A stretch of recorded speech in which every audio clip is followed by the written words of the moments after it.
Fala pessoal, sejam muito bem-vindos mais uma vez aqui ao nosso canal com notícias diárias aqui sobre o Flamengo. Então, se você é torcedor flamenguista, puder nos ajudar, peço a você se deixe aquele like, se inscreva aqui no nosso canal, ative o sininho das notificações e também compartilhe aí nossos vídeos com seus amigos, que aqui você ficará por dentro de todas as notícias e últimas atualizações de última hora aqui do Mengão.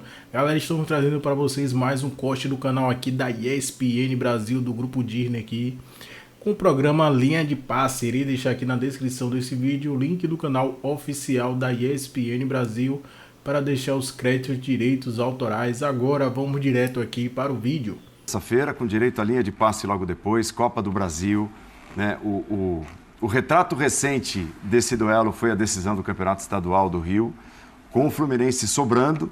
De lá para cá, o Fluminense manteve a sua estabilidade, e aqui é um elogio, claro, né? Porque em meio a essa estabilidade, o time está a 2 pontos da liderança do campeonato, enfiou 5 no River e tudo mais. E muita coisa aconteceu no Flamengo, incluindo derrotas no Campeonato Brasileiro e até vitórias como a que teve no final de semana, mas deixando o torcedor descontente, por um motivo ou por outro. Teve troca de comando, teve bastante coisa acontecendo no Flamengo e o Fluminense mantendo o seu nível lá no alto. E os resultados do futebol têm mostrado isso. Que tipo de Fla-Flu podemos esperar para essa terça-feira na largada do mata-mata envolvendo esses dois enormes do Rio? Um Fla-Flu divertido, eu diria. Esse é o primeiro adjetivo que eu usaria, divertido, né?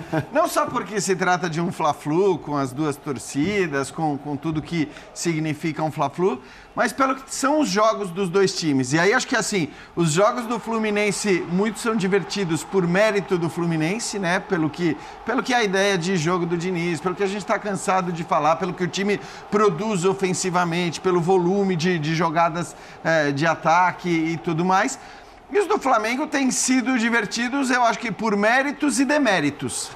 Então, assim, muito claro, são bons porque tecnicamente não tem jeito, você tem jogadores de altíssima qualidade e agora com a volta do Arrascaeta isso tende a se acentuar. Então, o Flamengo sempre, você pode esperar do jogo do Flamengo uma jogada espetacular, um gol espetacular, um lance eventualmente bem trabalhado lá no ataque, mas também os jogos do Flamengo têm sido, entre aspas, divertidos pelo quanto o Flamengo concede aos seus adversários. É assim, o Flamengo vem de 2 vitórias. E são 2 vitórias que, para mim, o Flamengo jogou mal. Até o jogo contra o Goiás, para mim, que muita gente elogiou, você não pode deixar o Goiás finalizar 14 vezes contra o seu gol. Um time como o Flamengo jogando em casa. Então, é um Flamengo que ainda oferece muito espaço para o adversário. Foi assim contra o Goiás, mas aí o Goiás não tem a qualidade que tem o Fluminense para botar a bola para dentro. O jogo contra o Bahia foi pior ainda, acho que foi uma atuação muito ruim do Flamengo. É uma loucura falar isso sendo que o time venceu, mas foi muito ruim. Só pelas 3 chances que o Bahia teve, com 2 jogadores a menos no segundo tempo. E as 5 mudanças do Sampaoli. Aí teve toda essa questão, né? Justificadas, enfim, falamos já disso, nem vou entrar nesse tema de novo, porque essas justificativas, enfim, acho que tem coisa para se discutir ali também. Mas, de qualquer maneira, assim, eu acho que é um jogo é um confronto que eu imagino que vai ser um confronto emocionante demais, divertidíssimo. Acho que dificilmente a gente vai ter 2 0-0 em Sosso ali, no caso do Flamengo, pela qualidade do time individualmente, pela qualidade dos jogadores e pelo espaço que concede.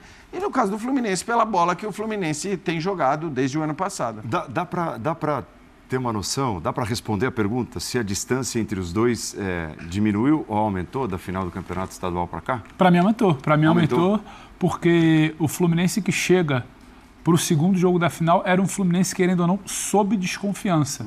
Que ele tinha, em tese, um futebol melhor para o primeiro jogo da final, mas na hora vamos ver, o time do Diniz não conseguiu ser superior e faz o derrotado.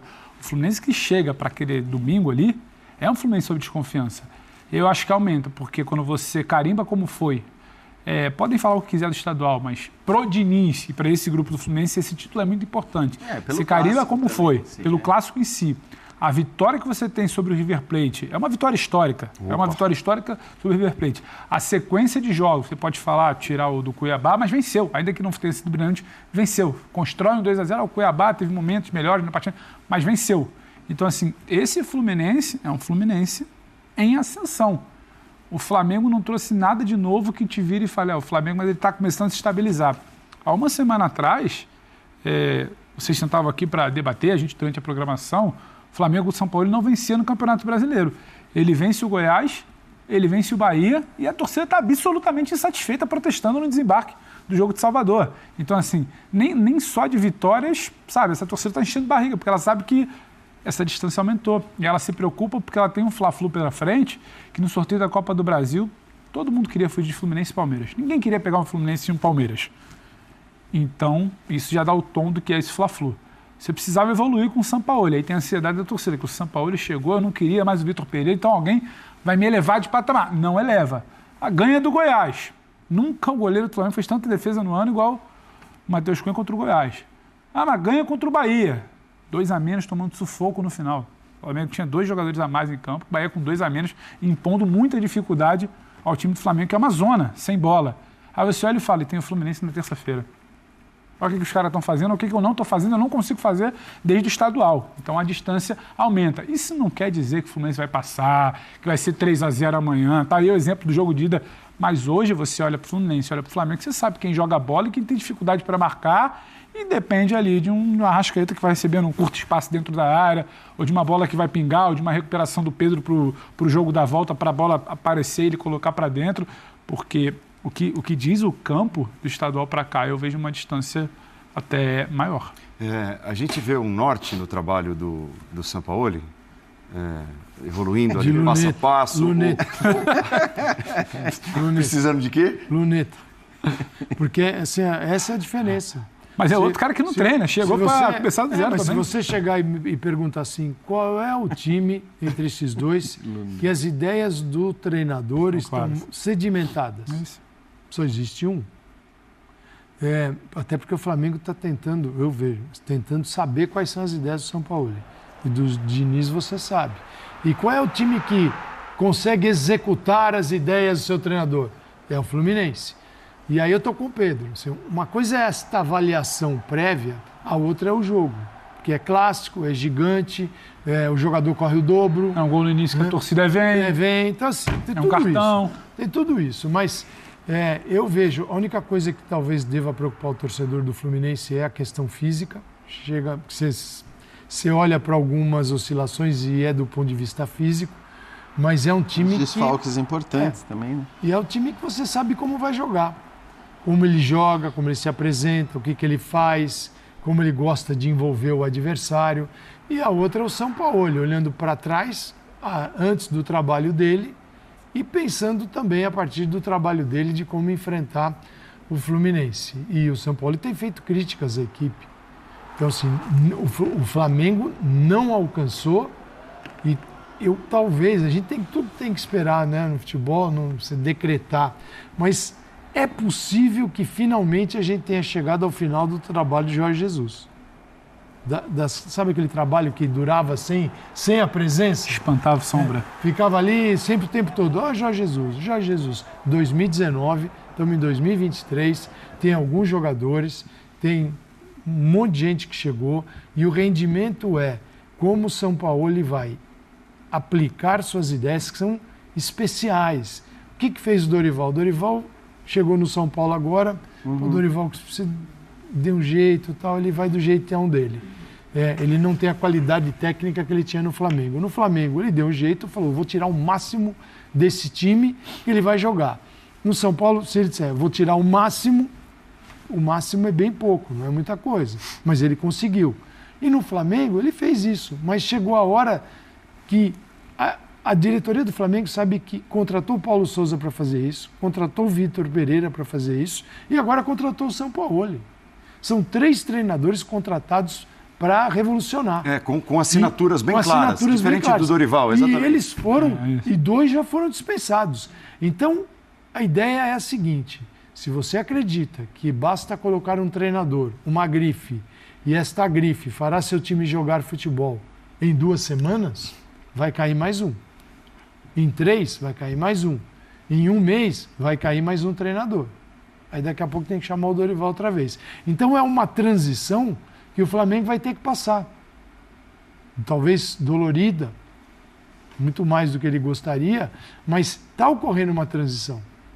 E o São Paulo, ele é do tipo que não tá nem aí, né, cara? Se vão gostar, se não vão, né? Tem gente, não tem? Tá esperando um bom dia, não é verdade? Até hoje, imagina se ele está preocupado com outros aspectos. Né? Não, é assim que funciona. É possível a gente imaginar, por tudo o que foi dito aqui, por todos os ingredientes, até o jogo sob controle do Fluminense?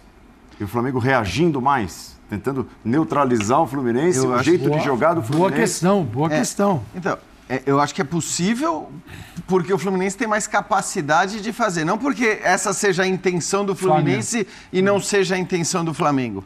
É possível que os dois queiram fazer isso. Mas agora, só um consiga. Mas só um consiga. Por tudo que o Calçade falou, seria até mais normal que o Fluminense conseguisse fazer isso.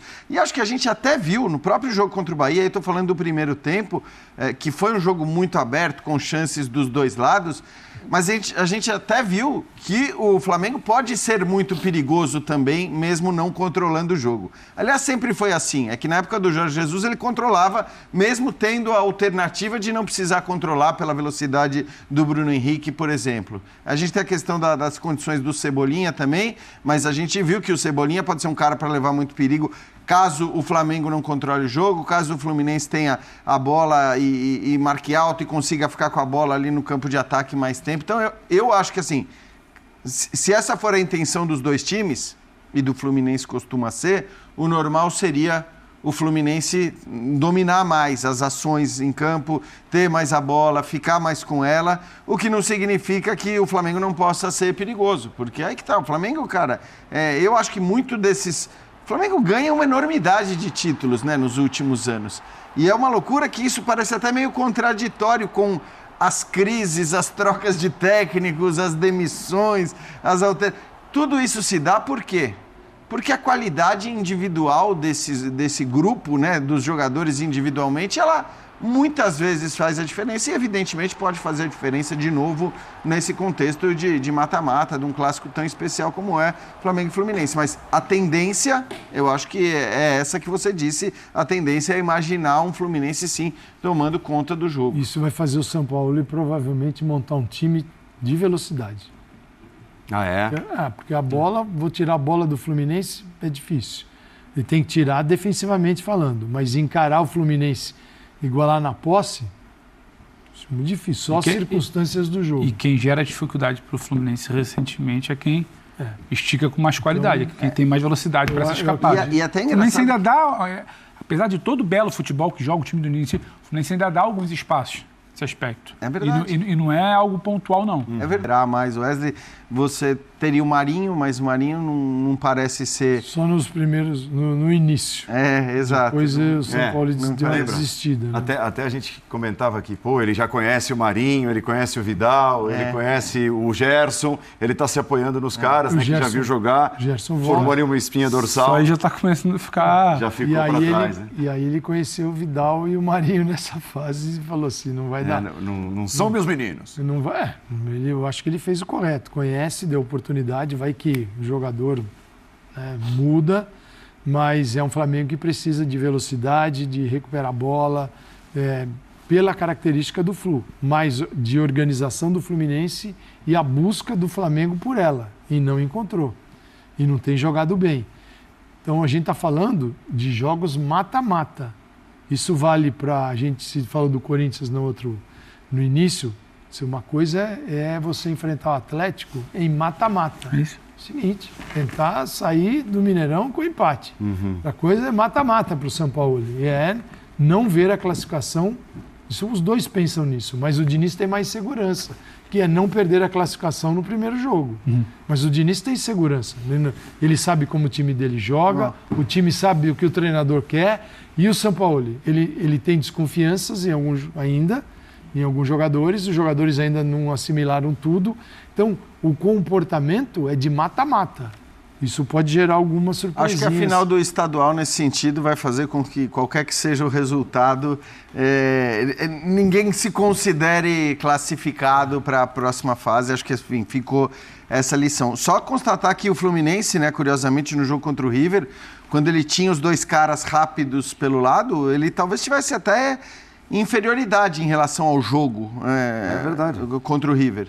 E aí é depois, quando o Keno se machuca, o Diniz tem que fazer uma substituição forçada e escolhe o Lima, né, mudando até bem a característica do time em relação ao Keno. Ele até teria opções mais agudas ali para manter, e ali ele vira completamente o jogo, não só no placar, mas em relação ao que a gente viu dentro de campo, né? Então, assim, é interessante também a gente notar que o Fluminense não vai ter o Keno, né? Não, tá fora. E provavelmente vai ter o Lima. Então, acho que assim, é um Fluminense que tem conseguido, ao contrário do que a gente via na temporada passada, tem conseguido, até mesmo com a ausência de peças importantes, manter um nível de atuação, às vezes até melhorar, com o surgimento de peças importantes, algumas delas desfalque, o Alexandre não jogar é um problemão também para o Diniz pelo que ele estava jogando, pelo que ele ajuda o Marcelo do lado esquerdo. Porque é uma composição ali. Né? Exato, porque tem uma composição, não é ele só Lima, individualmente. Ele joga, ele faz várias funções. Então, assim, aquele jogador que o Diniz queria que ele viesse para fazer isso. Sim. Agora, você perde também. Mas é um time mais estruturado até para preencher, porque você sabe por que está preenchendo aquele espaço e quem vai usar. A gente pode discutir depois e falar, não deu certo ou deu certo. Galera, o jogador que pode estar pintando aí no Mengão aí nessa abertura de transferência, de janela de transferência que vai abrir agora dia 3 de julho. Segundo a TNT Esportes, saiu oficial, o Flamengo volta aqui a monitorar o meia Claudinho, que atualmente está no Zenit. Então o Flamengo, o Mengão está buscando ainda possíveis reforços para a temporada 2023. Lembrando que o Flamengo esse ano está deixando muito a desejar e a diretoria do Mengão já está estudando o mercado e está de olho no meio atacante Claudinho, que atualmente está no Zenit. Já entrou em pauta no Flamengo, né? Mas lembrando que o meio atacante tem um contrato com o Zenit até 2027 e o salário dele é bastante alto lá e o Flamengo teria que entrar em negociação aí com os russos, né? O time russo, para ver se conseguiria essa contratação, que seria uma contratação de peso. E o salário dele gira em média lá na Rússia de quase 2 milhões de reais. Então, se Claudinho pintar aí no Flamengo, possivelmente ele terá o maior salário aí da equipe do Flamengo rubro-negra. Quero que vocês deixem aí nos comentários a sua opinião, o que vocês acham aí se Claudinho pintar aí no Flamengo. Que você acha que ele vem para ser titular, vestir a camisa ali, a famosa 10 do Flamengo, e vestir para ser titular absoluto nessa equipe aí de Jorge Sampaoli? Quero que vocês deixem aí o seu feedback nos comentários. Ficamos por aqui e até o próximo vídeo.